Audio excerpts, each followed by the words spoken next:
விஷ்ணு பகவான் இனி எடுக்க போற 10வது அவதாரம் தான் கல்கி அவதாரம். எப்போதெல்லாம் பூமியில தர்மம் அழிந்து அதர்மம் தலை தூக்குகிறதோ அப்போதெல்லாம் இந்த பூமியை பாதுகாக்க நான் அவதாரம் எடுப்பேன் அப்படின்னு பகவத்கீதையில பகவான் ஸ்ரீ கிருஷ்ணர் சொல்லியிருக்காரு. அதன்படி விஷ்ணு பகவான் 9 அவதாரங்கள் எடுத்து விட்டாரு. இந்த கலியுகத்தோட முடிவுல விஷ்ணு பகவான் எடுக்க போற 10வது அவதாரம் தான் கல்கி அவதாரம். நம்மளோட இந்து புராணங்களின்படி கல்கி பகவான் ஷாம்பலா அப்படிங்கிற இடத்துல அவதரிக்க போவதா சொல்லப்படுது. ஷாம்பலா அப்படிங்கிற சான்ஸ்கிரிட் வேர்டுக்கு அமைதியான இடம் அப்படிங்கிறது பொருள். இந்த ஷாம்பலா இடத்தை பத்தி திபெத்திய புத்த மத நூல்களை கூட குறிப்பிடப்பட்டிருக்கு.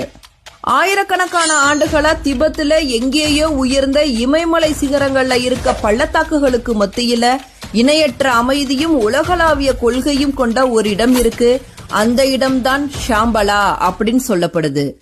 ஹிட்லர் கூட சாம்பலா நகரத்தை தேடி அலைந்தாருன்னு சொல்லப்படுது. ஆனா இறுதியில அவர் கண்டுபிடிக்க முடியாம தோல்வியை தான்